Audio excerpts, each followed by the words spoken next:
right, so today we're jumping into a pretty huge idea, a worldview laid out in a book called The Absolute Sovereignty of God. And trust me, it presents a really powerful and for some a pretty challenging idea about how the world actually works. So let me ask you something right off the bat. Are you really in control? Or is every single moment of your life, every good thing, every bad thing, every thought that pops into your head just a line in a script that's already been written? This idea challenges everything we think we know about freedom. So how do we even start to wrap our heads around this? Well, the source material gives us this amazing metaphor to work with. It asks us to imagine the entire universe and every one of us in it as a giant novel. And this quote right here just nails the whole idea. Who balks at Twain for having power over his characters? I mean, think about it. We don't get mad at an author for completely controlling their fictional world. We actually expect it. So the book asks, why would we see God's control over his own creation any differently? And that leads us to the absolute core of this belief. It's this idea of God as the divine author, the first, great, and ultimate cause of everything. This doesn't just mean he kicked things off and then sat back to watch. It means he is actively originating and directing every single thing that happens. The metaphor goes even deeper. The source argues that it's like God wrote billions of individual novels, one for you, one for me, but then he did something no human author can do. He breathed life into them. He animated the script and brought our stories right off the page into reality. Okay, so if God is the author of everything, you know what's coming next, right? This is where things get really controversial. What on earth does this mean for our idea of free will? Well, according to this view, it might just be a fancied idea. And wow, look at this breakdown. The source doesn't pull any punches. God's will, it's described as totally free, sovereign, and absolute. And our will? Well, it's the complete opposite. Not free, limited, and subjected to that higher plan. We're basically the characters in the novel, playing out the roles we've been given. And just to show you how far this idea goes, get this, the book has a chapter titled, The Election Was Rigged.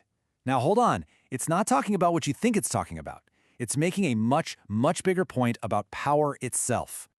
See, from this viewpoint, it's not about voter fraud or political maneuvering. The argument is that God is the one who ultimately rules in all governments. He gives power to whoever he wants, even, and this is a direct quote from Scripture, the basest of men, if it serves the purpose of his story. And this leads to another really powerful image used in the book, humanity as clay in the hands of a potter. Hammers the point home, right? The clay doesn't get a say in what it becomes. The potter, God, has the total and absolute right to shape one piece for a noble purpose and another for a more common one. It's all about the potter's design. All right, so this is probably the question you've been waiting for. It's the elephant in the room. If God is in total control, if he's writing every single line, then what about evil? Why is there so much suffering and darkness in the plot? Yeah, if God is the author, then why is the story so dark sometimes?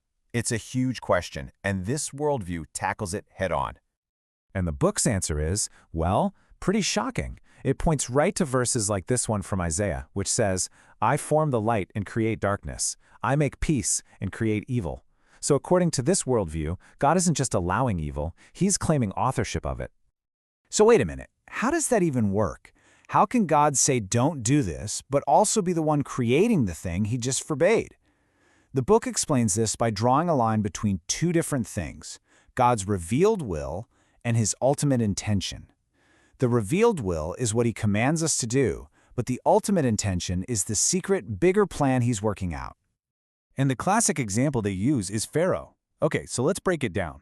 God's revealed will, what he told Pharaoh to do was, let my people go. Simple enough.